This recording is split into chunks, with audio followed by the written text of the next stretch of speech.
Welcome to this big edition of World Crisis Radio. This is Webster Tarpley speaking to you from Washington, D.C., and it is October 10th, 2014 here in Washington. It's 10/10 Day. That is to say, the Chinese Revolution, the real one, the original one.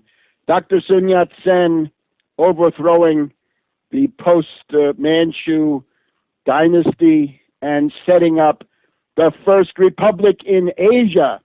Unfortunately, it didn't last. It was replaced by the dictatorship of Yuan Shikai. But still, China gets the honors, first republic in Asia. And you'll remember Dr. Sun Yat-sen's three principles of the people, right? The San Min Chu Yi. And those are people's livelihood, democratic republic, and national sovereignty. So it's an independent country, a republican form of government, and people's livelihood. And that is, as some have pointed out, drawn from Abraham Lincoln's Gettysburg Address, of the people, meaning the national sovereignty, by the people, a democratic republic, and for the people, people's livelihood. And that means economic development. So national sovereignty, democratic republic, and economic development. And that's the program. And that's the Confucian program from the Confucian Analects, and that's the program that you'd want to have everywhere. So congratulations to people in China. I know in the Republic of China, Taiwan, this used to be celebrated quite extensively, and I think it probably still is. So best wishes to people over there in the Chinese world.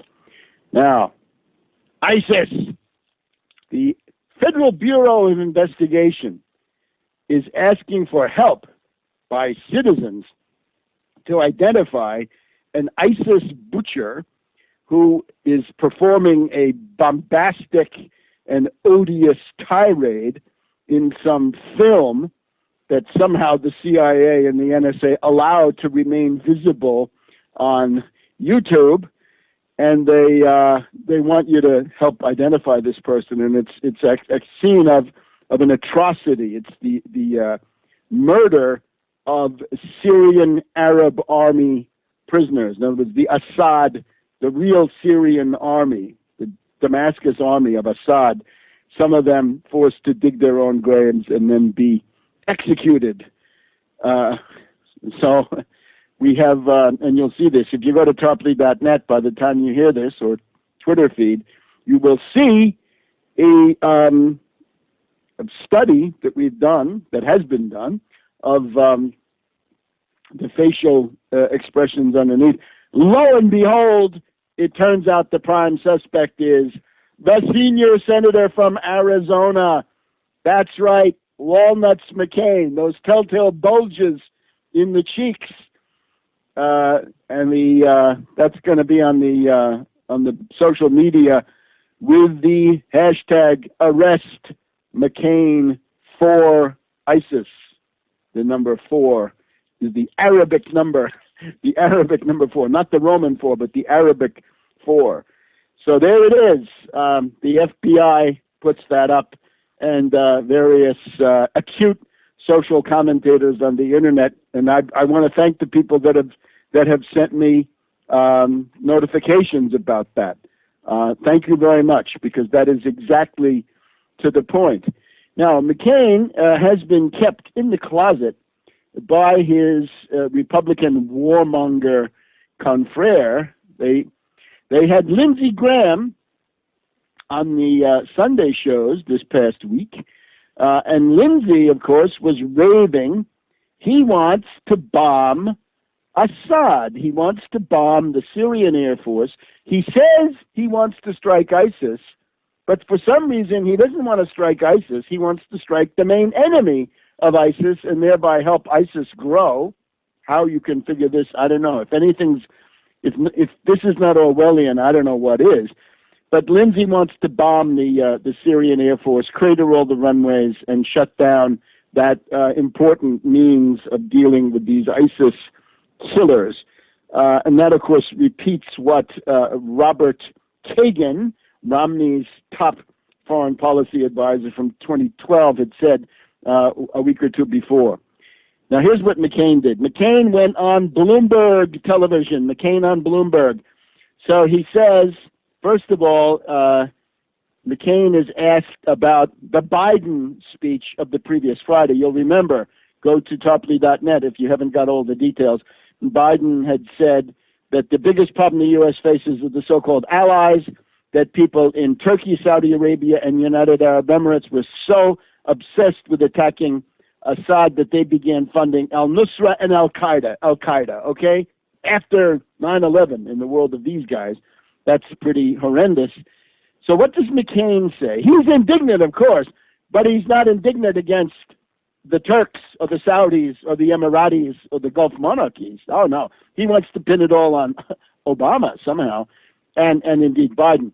McCain says, of course, he's disappointed with Turkey. He was expecting so much more, as well he might be, after all those billions of dollars, billions upon billions of military aid. You see all those tanks paid for by you, those tanks on the hillside that are sitting there doing nothing.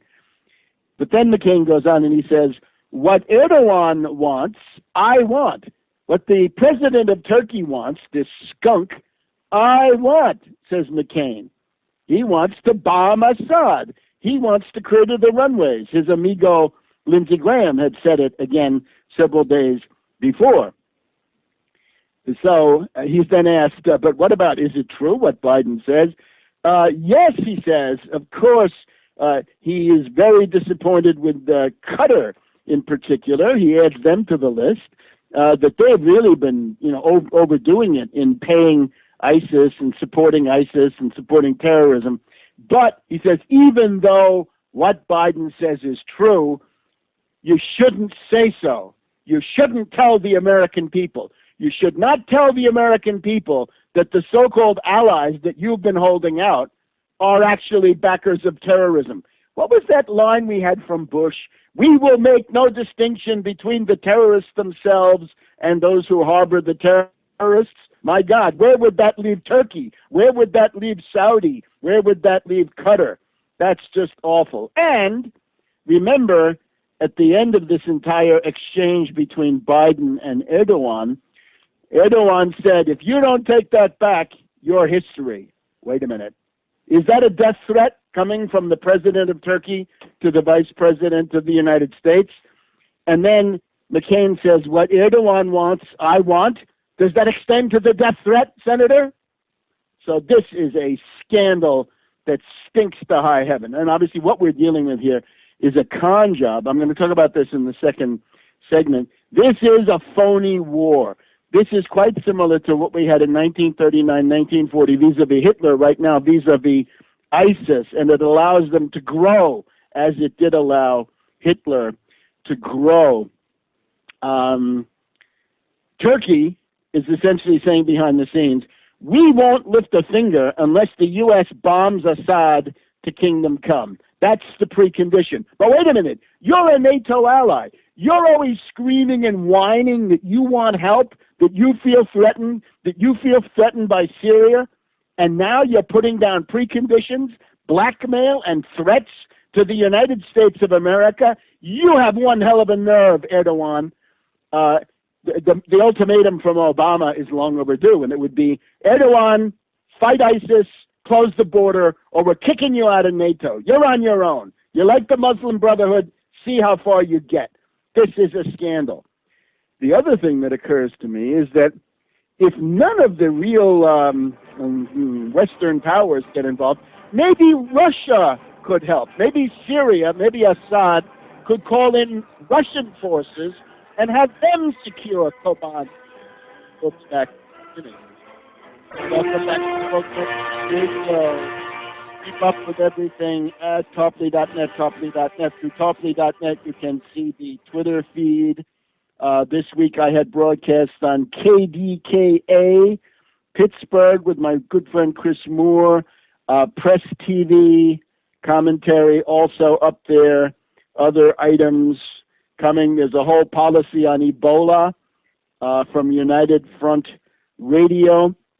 So what should be done? Remember, Turkey has mastered the art of cross-border incursions when they want to. When the U.S. was occupying Iraq, the Turks would periodically come across the border into northern Iraq, into the Kurdistan part of Iraq, and they would attack camps of the PKK, Turkish Workers' Party, who are now scorned, of course, by Turkey. So they know how to do this.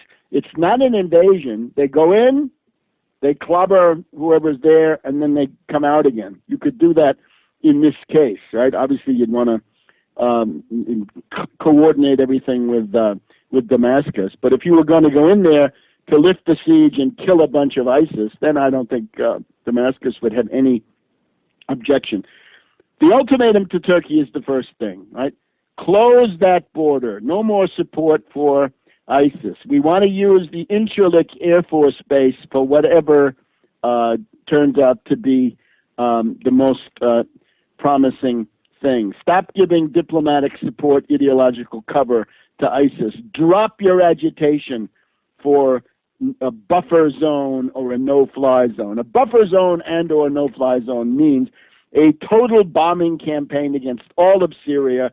There will be U.S. planes shot down, and then you're on the track towards something much bigger, maybe general war, maybe World War III. What will Russia do? Will anybody else do something? What will Iran do? This is all crazy. The point is, work with existing governments. If your enemy is this awful non-state actor, which it is, although it's not as powerful, they're not 10 feet tall, are they? The ISIS supermen are highly vulnerable. Work with the Syrian government of Assad, the Iranian government in Tehran, work with Russia, work with other sane, established government forces to crush these crazies. You've got to arm the Kurds. That means arm the Syrian Kurds, not just the Iraqi Kurds that you know well, but the Syrian Kurds that you don't know so well. You start doing that. Just mention that, and Erdogan will freak, and he will do something because he's afraid of Kurds having modern weaponry. We're told this guy Sanger of the New York Times this morning on NPR says, oh no, you can't give weapons to the Syrian Kurds because they might give them to al-Nusra. Wait a minute. The Syrian Kurds are the main enemies of ISIS and these other people. They're saying, give weapons to the non-existent Free Syrian Army, and then that'll be fine. Of course, if you give it to the Free Syrian Army, it's guaranteed to go into the hands of ISIS, since these people are the same. Ultimatum to Saudi Arabia, Qatar, and other Gulf Cooperation Council, GCC states, Gulf monarchies, reactionary monarchs of the Gulf. Stop supporting ISIS, not with your government, not with your private banking system. No way are you supporting them. And that would include places like Jordan. Right? The Jordanian army by itself could finish off ISIS in a couple of weeks. The question came up on NPR today. If ISIS is the end of the world, and if they're using the internet so well, why doesn't the NSA knock the ISIS sites off the internet? Good question. David Sanger, an eager yes man and apologist for the regime, says, oh no, we can't do that because if we did that to ISIS, then the Chinese might go and take down the websites of various terrorist groups operating vis-a-vis China, and they could say, well, you do it, we can do it too. Isn't that ridiculous? Now, all of this ideological atmosphere, this is the phony war, okay? The phony war of 1939 to 1940, the Drôle de Guerre, the Sitzkrieg, the Dziwna Wojna in Polish, the Boer War, B-O-R-E, the Twilight War. What did it mean? From September 1939 to May 1940, 7 to 8 months, there was a state of war, technically, between Britain and France on the one side and Nazi Germany on the other, was also at war with Poland and was crushing Poland in this time. But the British and the French, by and large, simply sat there. At one point, just for window dressing, the French army advanced about 10 miles into the Saarland, but stayed there for a while and then came back. but did nothing in order to relieve pressure on Poland. At this point, the forces in the field were 110 divisions for the British and the French, 23 for the Germans. So the Germans could have been crushed in 2 weeks. World War II in the West over in 2 weeks. Hitler out, Nazism over. But that's not what they wanted.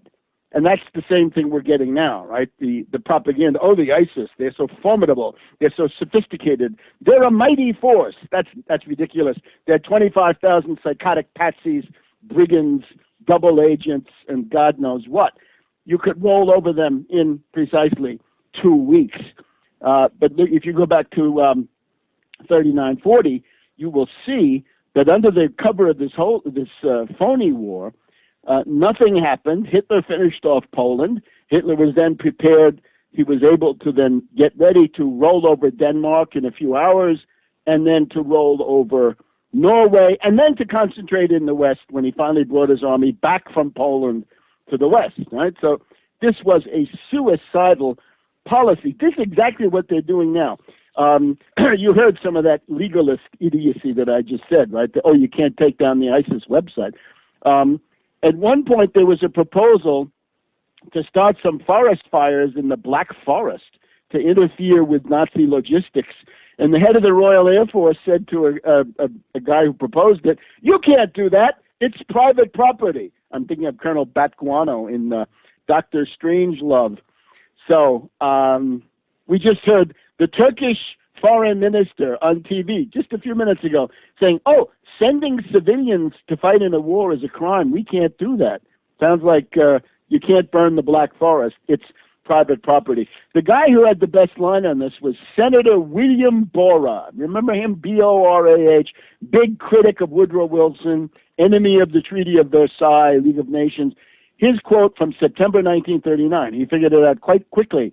There's something phony about this war, and the phony has emerged in the last week with the siege of Kobane. So the Kurds right now are the Poles. The Kurds are getting slammed, just like Poland was slammed. Why? Because the generals then did not want a war with Hitler. They wanted a war with Stalin. They wanted to fight the Soviet Union, not Hitler. So they wanted a different war, and they were willing to do anything to get back. Welcome back to Sports Voices Radio. So we're going through these many parallel similarities between the phony war of 1939-40 and the current situation vis-a-vis ISIS. In those days, the generals, the British and the French generals, were appeasers of Nazism. Many of the French generals were members of the Cagoule, which is sort of the somewhat lower level but still important directorate or dirty operations society. And then at the higher level, some of them were also members of La Synarchie, right? The Synarchs, the elitist corporatist group that was supposedly fomenting the French empire.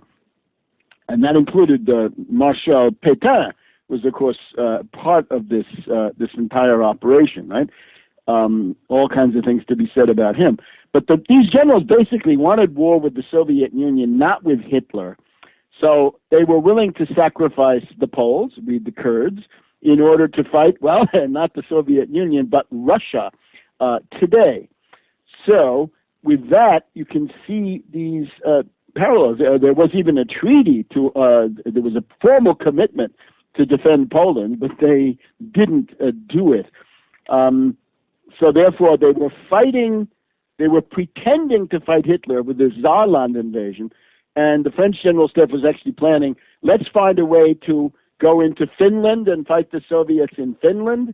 Let's go into Baku in the Caspian and try to cut off the Soviet oil, and on. Fantastic schemes, well beyond their capabilities. They kept a large army in the Middle East, the French, presumably to get ready to attack the Soviets in some way. So all of this very, very similar. And what it shows is that there are powerful forces in the Pentagon. These are defeatists, appeasers, pro-ISIS. There's a pro-ISIS network in the Pentagon, and the general U.S. establishment is supporting a phony war. I can't tell you exactly what Obama's relationship to this is. You'll remember he tried to defend himself by saying it was the fault of the intelligence agencies. Then we had Biden come out and say it's the fault of the Saudis, the Turks, and the Emiratis. Big blowback against both of those, although not prominent for the average person. So what do we have now? We can't really tell. My guess is Obama is certainly aware that this is happening, but that the actual decisions are coming from these people that we see. Has Dempsey gone over to the Petraeus faction? Good question. And for some of these other people, you see Gates attacking Obama, Panetta now attacking Obama, Hillary attacking Obama, and all of these are more warmonger than Obama. And therefore, I tell you, in the remainder of this election campaign, the only thing you can do is pick the biggest, ugliest warmonger face and attack that. And it's McCain. It's hashtag arrest McCain for ISIS. That adequately subsumes a whole lot of other people and other forces. So there we have it. We do need an ultimatum to that new Sultan Erdogan in Ankara. And the other thing I have to point out, all of these characters on NPR, the journalistic hacks are now spinning out justifications why this has to be so, right? Why doesn't Turkey flatten some ISIS? Why don't they at least close the border, drive the ISIS out of Turkey, or arrest them, round them up? They could do all that very easily. Oh, the criticism is unfair, we hear. No, if Turkey will not act, then kick them out of NATO. How? We're obligated to defend Turkey against what? Assad? This is absolutely ridiculous.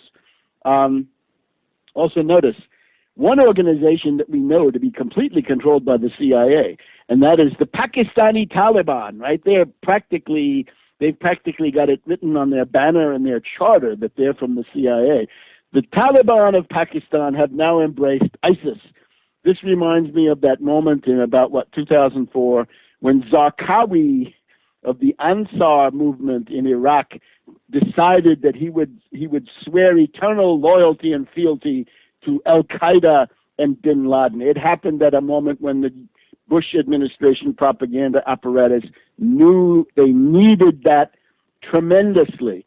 Another aspect of this is breaking the set. Oh my gosh, whatever happened to Russia today? Breaking the set, Abby Martin's program, she wasn't there, but, well, that's her program. She signed for it, so to speak. The show is given over to a warmonger who, despite the fact that it's RT, Russia Today, attacks Russia for supporting Assad. So the place becomes a showcase for anti-Assad warmongers. That's not so different. I don't think that's really a radical break from what she had on there before. Now, one or two other foreign policy stories. The CIA had hoped to launch a color revolution in Hong Kong. I should probably say that MI6 tried to do it because the networks generally maintain their orientation towards the colonial power. So here we have this guy, Wang, or Wonk, depending on the pronunciation, I guess, whether it's Cantonese or Fujian or whatever. So they wanted to try a color revolution with this idiotic demand, right? Talk about a process reform. We want to have primaries instead of a list of candidates. Oh my God, that's not exactly the great revolutionary program. But now this color revolution is more or less zerplatzt. It has deflated, And the Umbrella Men, the Umbrella Men, of course, famous from New York City in the late 1950s, the Umbrella Men have decided to go home. There's also an attempt to gin up a crisis around the DPRK, North Korea, that there's been fighting between the DPRK and the ROK, at least exchanges of firing. Putin says Kasparov should stick to chess. Yeah, not only should he stick to chess, he should stop associating with that National Bolshevik, i.e. neo-fascist, Limonov. So we've got all of that happening. Another international law, Brazil. It's whatever you think of Dilma, you got to vote for Dilma. You got to vote for Dilma. This Marina Silva, this green clone of Soros, got the candidacy, right? She's the Green Party candidate for president of Brazil. She got on the ticket when the original candidate died in an airplane crash, widely attributed to the CIA. But then Silva got in there and unwisely shot her mouth off. She started talking about free market. She said we should have an independent central bank. Independent central bank is the opposite of what you should have. You should have a totally controlled central bank, national bank, which is part of your treasury and takes orders from your elected political leadership. Because if they don't take it from the elected political leadership, they're going to take it from zombie bankers. And she also wanted to start dismantling anti-poverty programs, which have been highly beneficial. So the idea is that you can choose now. Well, she's out, right? Marina Silva has been eliminated. The other candidate, the pro-business guy, is exactly somebody who will kowtow to the International Monetary Fund. So in spite of everything, go Dilma, vote for Dilma in Brazil, and pop for Fedhead here in the United States. Back to the minute. Welcome back to World Crisis Radio. Now, we've got to get through some stuff pretty fast. The economic situation, right? We're now 6 years away from the big world derivatives panic of 2008, the Lehman Brothers crisis. What we're seeing now is some rumblings of perhaps another disgusting, sickening lurch into the depths of world economic depression. We are in a world economic depression and have been since 2007, 2008. QE3 is now ending. That program, which used to provide up to $85 billion a month for the Federal Reserve to do support operations for toxic derivatives, kited, bankrupt derivatives, known as mortgage-backed securities, but really collateralized debt obligations above all. And they have transferred several $1 trillion of that junk to the Federal Reserve balance sheet. The program is a failure. It's now ending, but just as it ends, of course, now we're going to see what's holding up the value of those derivatives. The answer is nothing. And, of course, October is a very bad month to have this end. Our idiotic technocrats here at the Federal Reserve don't know what they're doing, Tarpley for Fedhead. The price of oil is falling. This is interesting because it reminds us there is no peak oil. Anybody who talks about peak oil should recant. They should hide their heads in shame. And don't send me emails that there really is peak oil.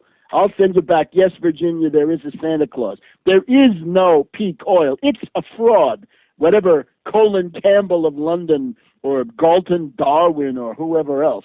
The question is now, if oil is falling, we're at about 85, why is it that the trannies, the transportation average, right, Dow Transports, why is that falling also? Because normally the best thing you can do for an airline is cut the price of fuel. So this is now the problem. What's going on? Is it the case that hedge funds are in trouble and they're selling off their derivatives in a kind of a pre-panic?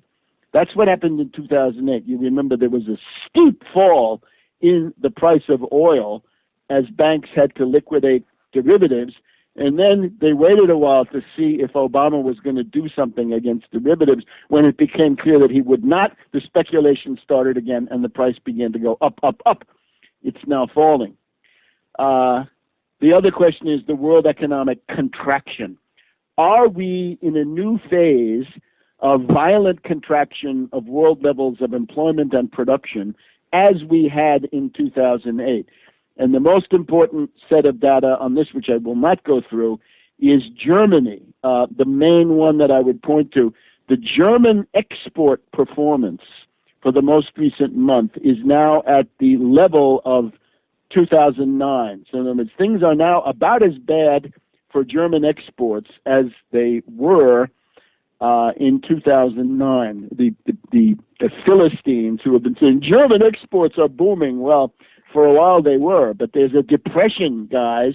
We're also told by T. Boone Pickens, known to his friends as Slim Pickens, that the Saudis are using this situation to teach the fracking boys a lesson. This would actually be interesting because fracking depends on artificially high prices of oil. You can't do fracking unless the oil price is sky high, and we've had that. But now it's going down, and some of these fracking guys are going to be in big trouble. Is that a deliberate policy of the Saudis, Bandar and company, to wipe out competitors in this way? Another possibility is that since Putin and Russia depend so much on the price of oil for their income, is this a CIA MI6 GCC stunt to hit the Russians hard? You remember Bandar said to Putin, you watch out, or I'm going to, stop supporting Syria, or I'm going to send in terrorists. Well, this is another dimension of terrorism. So the other thing you got to understand is anything that happens is going to be magnified out of all proportion by derivatives. Those derivatives, in particular, exchange-traded funds that trade across, that are based on energy derivatives, in particular in the London ICE exchange. Now, not only Germany in trouble, Italy in trouble, Europe in general looking bad, Argentina being driven into default again by the U.S. Department of Justice. Japan, no bargain, nothing to write home about. And also Brazil, right? Brazil is not in great shape. But still, here's the situation. Now, this, I don't predict some kind of a panic this month or next month, but certainly this indicates that the depression just goes on, and it has lurches downward.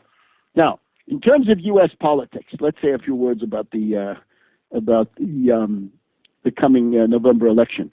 Here now we have South Dakota, very interesting state. There's a U.S. Senate seat up in South Dakota. This is now being contested by the Republican Rounds, former governor, former Senator Larry Pressler, who is the most positive of these figures, and the Democrat Weiland. Weiland is a hand-picked clone of the awful Thomas Daschle, who I often ridiculed as the milquetoast, surrender, capitulationist, so-called opposition here in Washington. So it's rounds 35. The polls are rare, and they're not exactly the most accurate polls. But anyway, what we know, rounds 35, Pressler 32, Weiland or Wieland 28.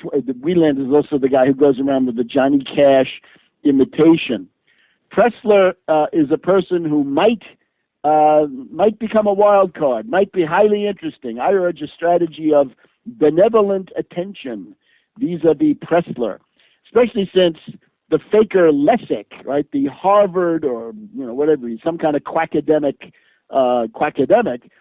who's been collecting money. Lessig collecting money to use it to change the system, and now he goes in there to defend Tom Daschle's favorite hack, Weiland. And you probably saw Rachel Madcow on MSNBC, not content with her crimes in the Middle East. She's now in there making fun of Pressler and trying to get you to think that Weiland is some kind of a solution. So I would say, once again, Pressler might be the guy. certainly Pressler is not going to caucus with the Republicans this time around. So if you get Pressler in there, that's a way to prevent the Republicans from taking over the Senate. And we will do that any way we can. We believe in divided government. We believe in gridlock. When you have this awful quality, we want the Republicans to collapse first. And if we can get through this year, they may indeed collapse first. What was pointed out now by a number of pollsters, the Republican Party is deeply unpopular. The House of Representatives personifies Washington gridlock. Those are the Republicans. The GOP's reform governors, in other words, austerity ghouls, union busters, and people who have set up the Ebola epidemic by cutting the relevant forms of public health, they're all part of this, and not just these governors, right? You've got Walker in Wisconsin, get him out of there. You've got Corbett in Pennsylvania, get him out of there, and so forth. And then we have Tillis, right? I believe Tillis in North Carolina voted against the Pandemic Preparedness Act. So his quest for a Senate seat not looking too good. Here in Maryland, we have Dan Bongino. He has the impudence to come forward and say he's a disciple of Milton Friedman, but he's running for Congress based on his track record as a member of the Secret Service. Are we crazy? And with that, you want to get a House seat? He says that's his credential. You get the idea. He's the guy who was talking about a movie in the Secret Service last week with Crystal and Lamborn. We'll be back in just a minute on the Space Show. Welcome back to World Crisis Radio. We have a couple of other political notes we'll get to in just a minute, but we now have a kind of make it or break it moment here. The situation out in Benton Harbor, Michigan, is that our good friend Reverend Pinckney is being subjected to a judicial persecution, and he needs a handwriting expert to serve as an expert witness in proving that Reverend Pinckney did not forge or falsify any signatures whatsoever. It's physically impossible, but in order to make that argument stick, you've got to have an expert witness, a graphologist, right? A handwriting expert. And those guys obviously need their expenses paid. So what we're hoping is that people who are listening to this program will do their part and kick in the money necessary to get this handwriting expert for the legal proceedings, which are now just a couple of days away. So, Reverend, is that about accurate? Reverend Pinckney, is that correct? That is correct. That is correct, and you're right on point with it. So what's the situation? How far are you from the goal?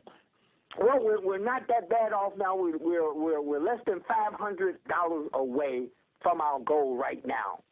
And what we want to do now is just make sure we have enough when he get here, just in case they keep him here longer than he should. And we want to make sure that we're prepared to take whatever necessary steps to make sure he do his job, and also he's here for us. So when he get here, we're almost positive that everything is going to go our way. And also, I want to say, Webster, I did receive the tool to turn the water back on. I received 2 of them in the mail. No kidding. No kidding. I received two, and they're beautiful. Well, I guess we have to thank an unknown benefactor out there, right? Remember, your merits are in heaven.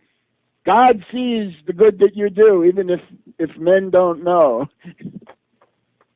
Absolutely, Webster. I was shocked when I saw them. I'm going to use one here, and I'm going to take one up to Detroit, Michigan, so they may have one.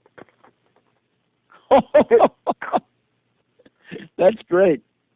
Absolutely, absolutely. But listen, I'm going to be in court next week. We're going to have a hearing on the jury, and we got to do the questionnaire, different things that need to be done.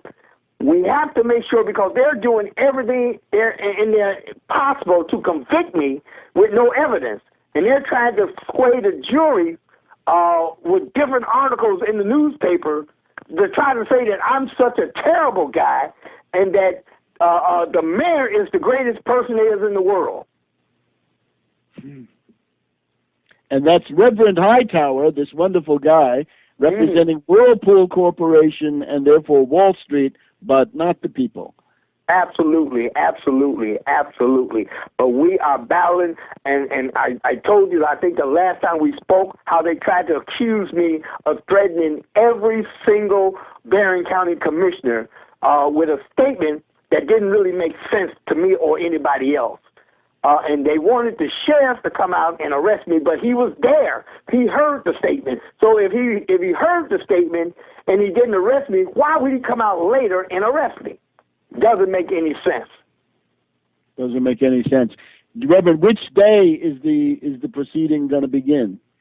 It's going to begin, well, we're going to have jury selection on October 23rd, which is less than 2 weeks from today. And then the trial actually starts October the 27th. And I'm hoping that people that live in this area, please come and witness this, because you have to be there to understand exactly what they're trying to accomplish here. It's not all about the hostile takeover of the land.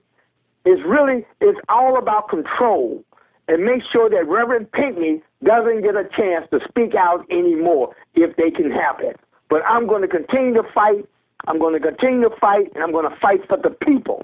Because to me, it's all about the people, Webster.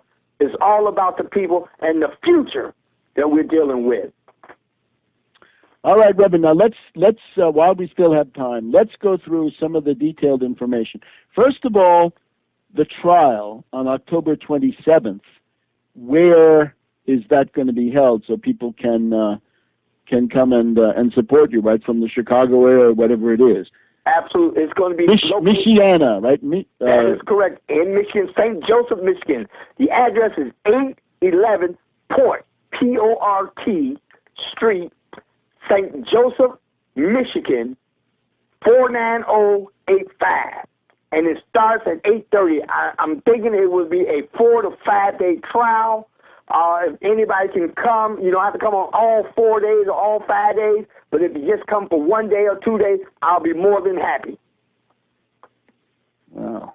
And it is so important that people show up and witness this, because they usually don't have anybody watching trials here in St. Joseph, Michigan, but me. I'm the only person that usually be in the courtroom sometimes, but fortunate for them, I know what they do.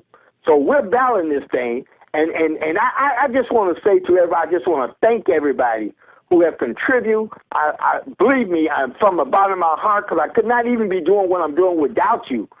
If you contribute $10, a dime, whatever you contribute, I really appreciate it. And I'm not the type to say that, hey, no.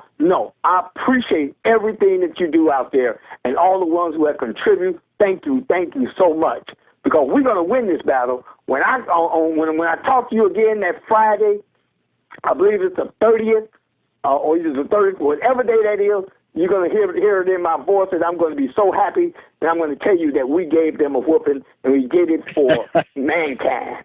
Now, I would also say, anybody who wants to be an investigative journalist, anybody who wants to be journalist, reporter on the side of the people, that's really what we need. People are good, but reporters, people with cameras, people with notebooks, with tape recorders, right?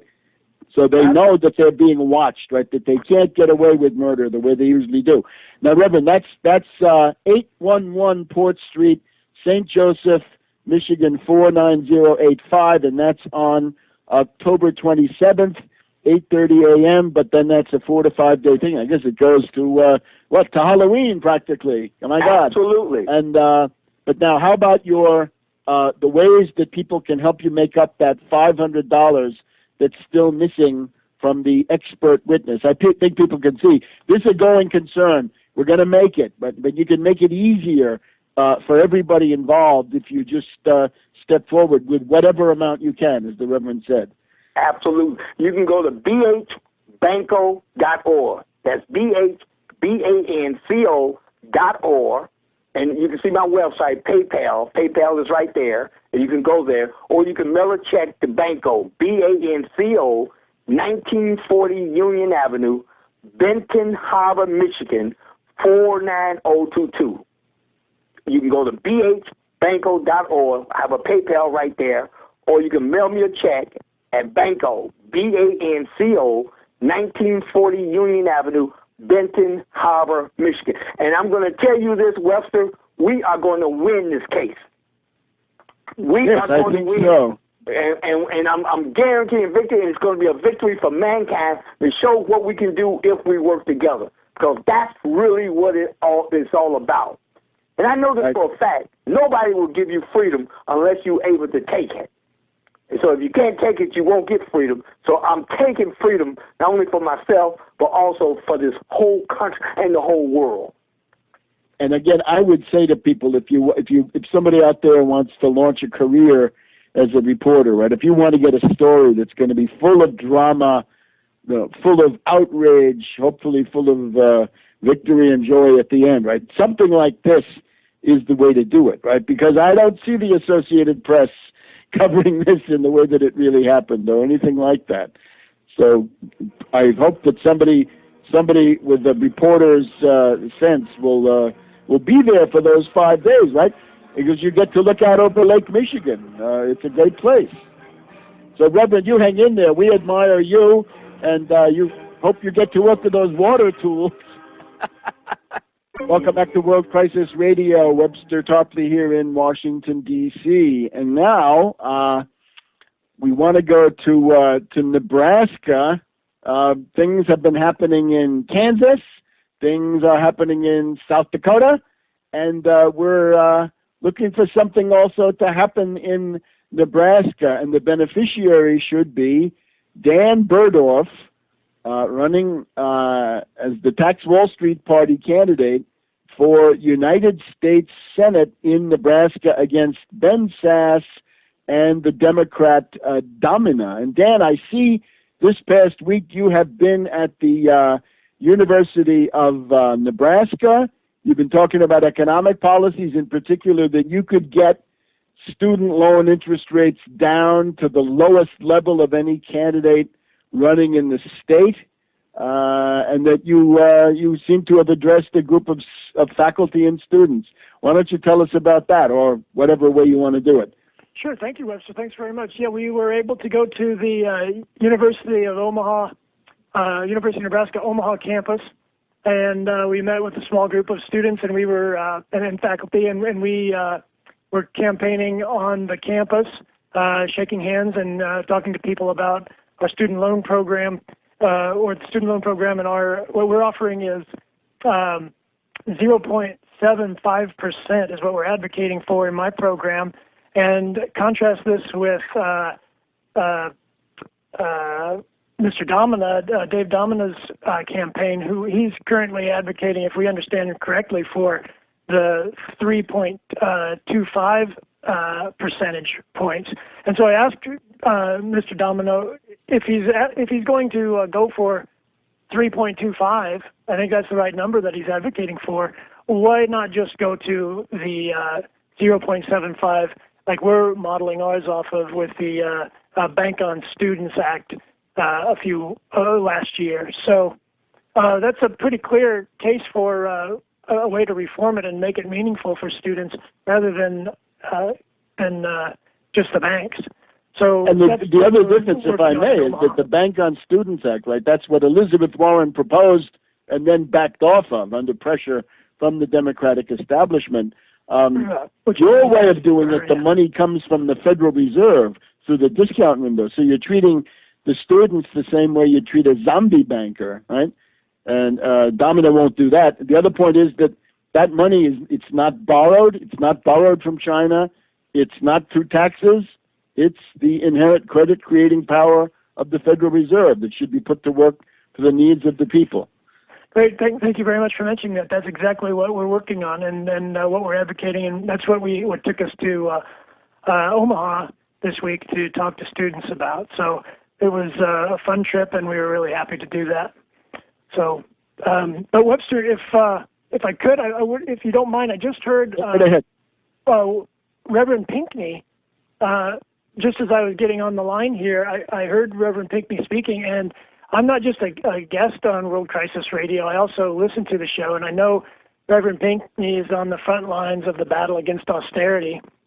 And Reverend Pinckney, I'm following him on Twitter at Reverend Pinckney on Twitter, and he reported to me this week. I had an opportunity to speak with him for a short time, and he reported to me that he still needs to raise $1,100 by Monday, the 13th. Is that what you understand? I tell you, the latest news from Reverend Pinckney that we just went through is that he needs $500. Oh, great! Next Good. week. So they've made some progress, and I want to tell you, Dan, 2 special monkey wrenches that are used to turn on water came as if by magic through the mail. Right? So I got to thank some listener or listeners who sent in these water tools. One stays in Benton Harbor for Western Michigan. The other one goes to Detroit to save people. So I hope they remember the Tax Wall Street Party. That's you great. Put that on. This is a gift of the Tax Wall Street Party. That's amazing. That's really wonderful. You know, Webster, I've never met Reverend Pinckney. I've talked to him a few times, but today he's my best friend because he's fighting for austerity in Michigan, way up in Michigan, so that my fight in Nebraska is much easier for me, maybe, or can at least be helped. So if he and Banco are successful in Benton Harbor and Detroit, maybe I can have more success fighting for Nebraskans. So, for example, we've got a gentleman named Pete Ricketts running for Nebraska governor, and if he's able to win, which I hope not, then I'll have a model to fight with based on Mr. Reverend Pinckney and Banco. And so the same thing is true for people in Austin or Denver or St. Louis or New Jersey. If you support the program that I'm running on at danfornebraska.com, please also support a real general in the fight at Banco, bhbanco.com, I think is the website. That's it, .org. And I would absolutely agree. Remember, everybody, this is a nationwide candidates movement. And the question you're going to get is, how can you do this alone against the two-party establishment? Well, you're not alone. Coast to coast, there are candidates already now this year, and as time goes on, they're going to get to be more and more. And one of these days, it's going to gel. So there it is. Right? The candidates movement is a source of strength. Well, Webster, I have to get in a report about my Senate race, if I may. We had earlier this week, we had a Senate forum with 4 candidates. They were invited to the University of Nebraska Lincoln for the student government senatorial forum. That was on Monday. I was not invited. 4 candidates were invited. 3 attended. Republican Senator Ben Sasse did not accept his invitation again. This is the 3rd or 4th time he's not accepted an invitation to debate or discuss his ideas. So again, I'm fighting to get into these forums, and Mr. Sasse is fighting to stay out of these forums. And it's embarrassing for Mr. Sasse and also for Nebraska. I feel a pity. Candidates Todd Watson were there, Jim Jenkins, Dave Domina, even Dennis Machek, who I debated against in Grand Island. All of these gentlemen were there. Even former state GOP chair Mark Folson showed up, but Ben Sasse did not show up. And if a candidate won't fight for his own ideas in public, how can we trust him to fight for Nebraska? It's shameful. And Mr. Sasse is another no-show. You can see that on social media at Dan for Nebraska on Twitter /Dan for Nebraska on Facebook. It's embarrassing for Mr. Sasse and for the state. I have to say that Mr. Todd Watson, one of my opponents who's running as an independent, he did have the sense to point out that we're running out of time, Dan. But he doesn't have the solution. We have the solution at danfornebraska.com. Okay, that's danfornebraska.com. Come back next week, Dan, and keep up the good work. I appreciate it very much, Webster. Thank you very much. We'll be back in just a second on World Crisis Radio. Welcome back to World Crisis Radio. All right, already very, very interesting. And now we have another component in our panorama of struggle. And this is the 5th Congressional District in California, Napa, Sonoma, and adjacent parts. And the candidate we're interested in is James Hinton, running against Mike Thompson, an entrenched 8-term or 9-term Democratic hack out there. And it's interesting, this place is now on the map this week because the Professional Golfers Association, the PGA, is having their tournament. But I think the big political action is a very interesting poster that the Hinton campaign has put out, reasons why Mike Thompson is not a suitable representative, that it's time for Mike to take a hike. So let's get the lowdown from James Hinton out there in California. Welcome, James. Good afternoon, Webster. Thanks for having me on. I like to call it the Mike Thompson voter awareness poster. Some of the extra information out there that the newspaper doesn't always have the room to print. You know, sometimes they can only fit in so many stories, and they leave a few of them out. I like to offer them. Okay, but now you tell us I'm a voter in California. What's wrong with Thompson? Tell me the points. What's wrong with this guy? Well, you got number one is the Wall Street bailout. I think we that he voted for, right? He voted for. He voted for, and he's never done anything to even admit that was a failure, right? So okay, that's one. You got my. I'm paying attention now. What else? He lied to us about Benghazi. Recently, in the San Francisco Chronicle, as you know, he went out and he said that after further review, being on the Intelligence Committee, that there was no wrongdoing, right? And he covered for Petraeus. So I think your listeners are well informed about that, and we don't need to beat a dead horse on the ground there. I would just point out, if people have been watching any big media, Fox News especially, there's now a new book. It's called 13 Hours, and people who were CIA contractors say, we were told to do nothing, to stand down, to let these killings take place. And, of course, that goes right up to the top. Petraeus, the head of the CIA was Petraeus. So it looks like, as you say, Thompson is covering for Petraeus. Okay, you got me on 2 points. What next? He voted for the Monsanto Protection Act. All right, now this means this allows Monsanto to continue selling seeds even if they're found to be harmful to human health. You know, all the talk. Go ahead.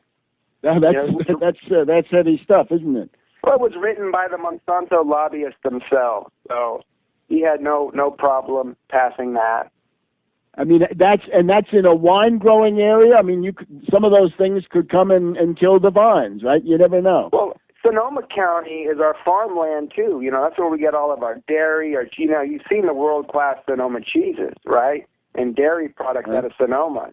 You know, we have lots of organic vegetable farms out here that produce for all these fine.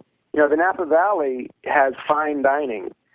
The French Laundry in Yountville at times has been the number one ranked restaurant in the entire world. And one of the reasons why they're number one is because you've got the greatest vegetables right here. We grow great vegetables in this valley to make these great meals. So it's very important. All right, so Monsanto is a threat to that. You got me again. Now, I'm concerned about the police state, totalitarianism, right? Big Brother.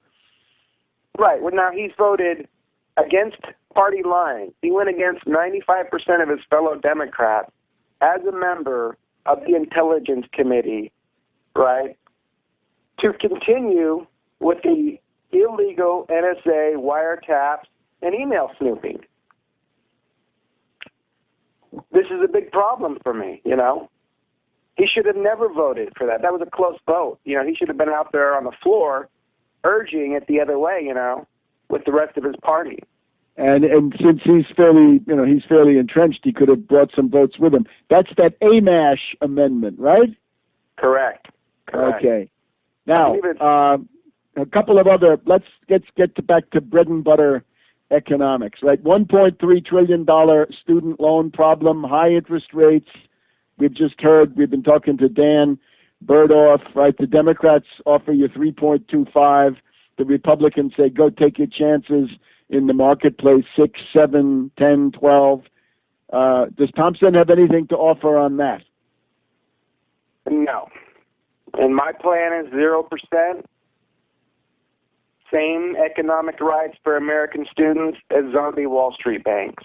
There you go. So, and that is important that the overnight lending of the Federal Reserve is close to zero.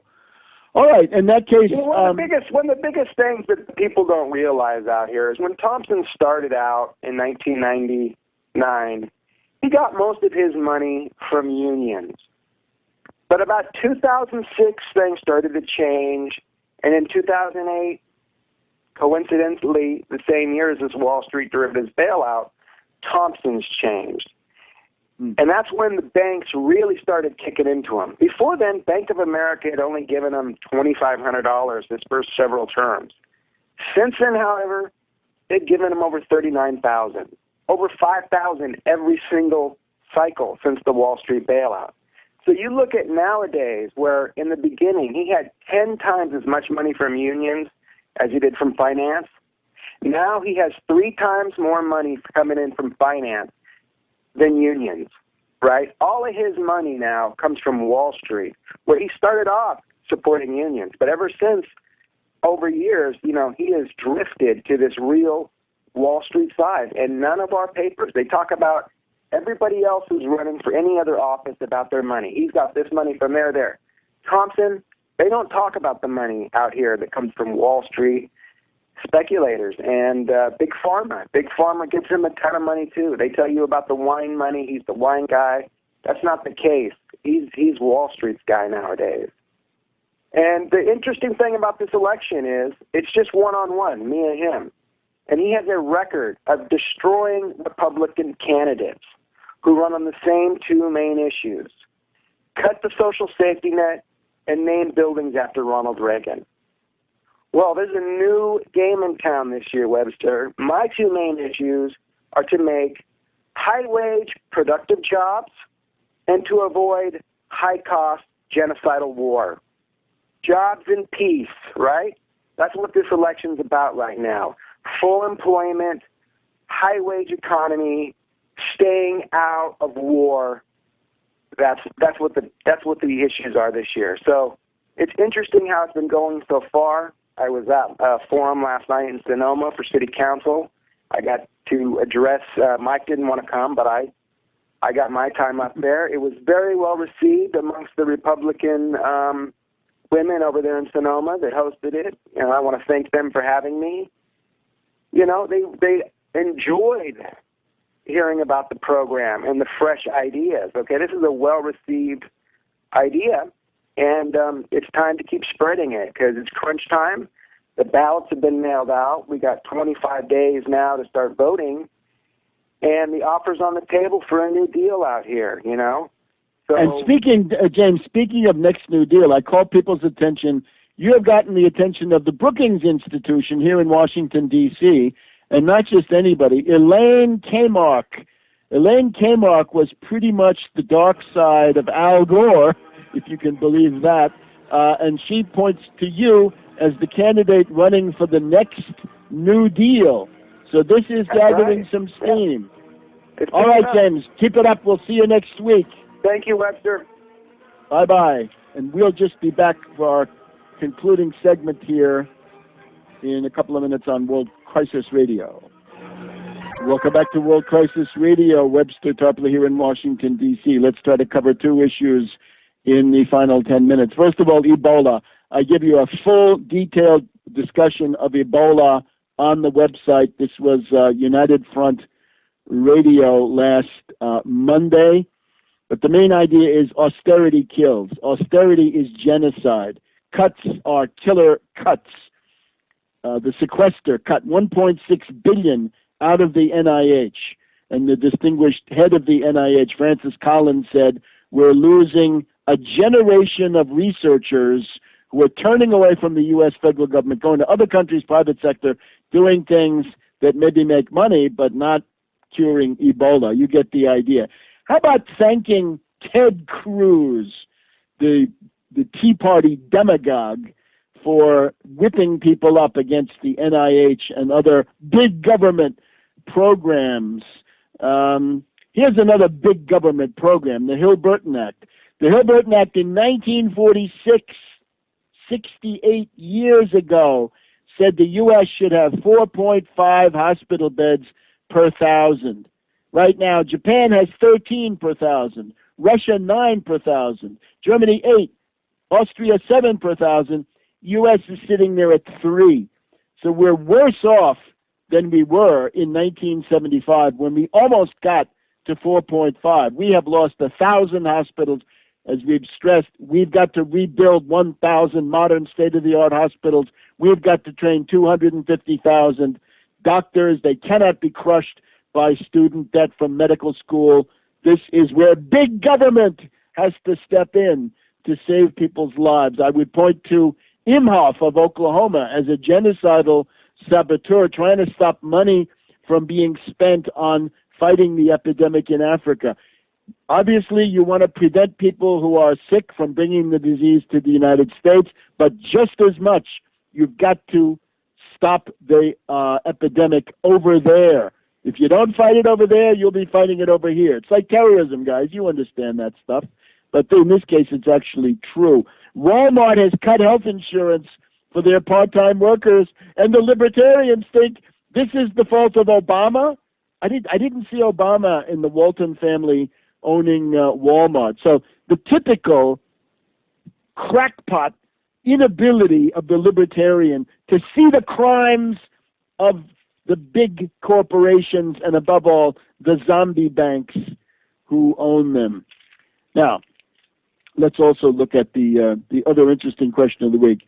On the Bill Maher program, the foul-mouthed comedian, Maher, Affleck, the, what can we say, airheaded Hollywood star, and the demagogic writer by the name of Sam Harris, and they want to discuss Islam. Well, the discussion they have of the Muslim world is distinguished by its ignorance, its superficiality, its radical anti-historical quality. So they want to blame ISIS on Islam and the Muslim world in general, and this is totally off the mark.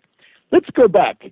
There was a time when the United States was not the only game in the Middle East, when the United States was balanced very considerably by the Union of Soviet Socialist Republics, the USSR. This was, if you will, the period of decolonization, British and French getting kicked out, Soviets there as an alternative. This is where we see the Arab world, especially, making its freest choice.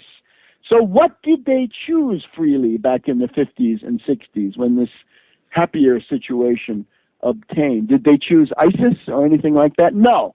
They chose governments that would be secular, modern, modernizing, populist, interested in economic problems, building the Aswan High Dam, solving some of the worst problems of the Nile over millennia. Gaddafi, with his great man-made river, the biggest civil engineering project of the previous decade, and one of the great works of modern civilization, certainly. So the people that they chose were Nasser of Egypt, Qasem of Iraq, Gaddafi of Libya, Hafez Assad of Syria certainly fills the bill, Arafat of the PLO. You'll see that. They're all secular, they're all modern, modernizing, populist, and progressive. Now, they're dictators, yeah, sure, because their countries are under imperialist siege and imperialist encirclement, and the U.S. is always trying to stage a coup. Now, the offer, of course, the Nasser offer was, well, let's have a reasonable, more or less equal to equal relation, and we can cooperate for the progress of all concerned. No, said John Foster Dulles.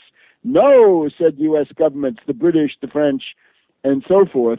And instead, they did what? They turned to the Muslim Brotherhood, as they had before. The Muslim Brotherhood is the matrix and the source for so much of the backwardness that these Marr and company are debating. What's the Muslim Brotherhood? The Ikhwan, created by British intelligence. And for what? In the 1920s, the Waft Party of Egypt was becoming gripped by anti-British nationalism. Kick out the British colonialists and occupiers after all those years, right? Sure. So the British come up with, no, the Muslim Brotherhood, that's not the main issue. The main issue is this other complex, right? The religious complex that you see. I would attribute modern Islam, or what is considered to be that. There are problems, this is for sure, but where do they come from? I would say from Bernard Lewis. Remember him. His work on Ismailism is that the essence of the Muslim faith is to be seen in the old man of the mountain and the cult of the assassins. So, remember, it was Bin Laden, the man of the mountain, the cult of the assassins, Al-Qaeda. Now we have Baghdadi, Caliph Ibrahim, the new man of the mountain, and now ISIS is the super cult of the assassins, all out of the Bernard Lewis playbook. Who's he? He's the British Arab Bureau. He is at the Institute for Advanced Study in Princeton, New Jersey. Another one is Wahhabism, Salafism, and Takfirism. Where do these come from? Oh, they come from the inside of Saudi Arabia, I guess, at a certain point. But I think the impression I'm getting is that they are not spread directly through the world from there, but rather the British Arab Bureau and its counterpart, the British India Office, decide that Wahhabism would be good to use for counterinsurgency purposes in India to promote clashes of the Muslims and the Hindus of India, and even the Buddhists, if any were left, but mainly those two, and that therefore the British would become purveyors of Wahhabism and Salafism. And of course, Takfirism, that's the common denominator. You will have seen Ayatollah Khamenei of Iran this week saying Takfirism is the device used by the imperialists to split the Muslim world. I think that's correct, and it's bad. And it's like if you went back to the U.S. tenure in Afghanistan, who did the U.S. support more than anybody else back in the 1980s? Hekmatyar. And why Hekmatyar? Because he was the biggest monster. He was the most barbaric and savage and destructive. That's unerringly who the U.S. is going to support. So how can you degenerates really sit there and say, oh, those Muslims, look, they're up, again, they're killing each other again, when the brands, the specific currents that are being used are imposed or fomented very heavily by your intelligence agencies. So always try to look in the history of a religion, they pick out the most degraded part and try to say that's the essence of the whole thing. And now, our point of view. Henry IV and Richelieu pointed out that religions have absolute claims. These threaten public order. So Henry IV, Protestant Catholic, and Richelieu Catholic say, look, we are not going to allow the absolute claims of any religion to tear society apart. They will be subject to the rule of the civil magistrate for law and order. No killing. Get the idea. That's the genius of the West, that there's the religious sphere and then there's the national state. These are separate. That's a very good way to go. It allows all religions to coexist. So we'll see you again next week on World Ice Radio.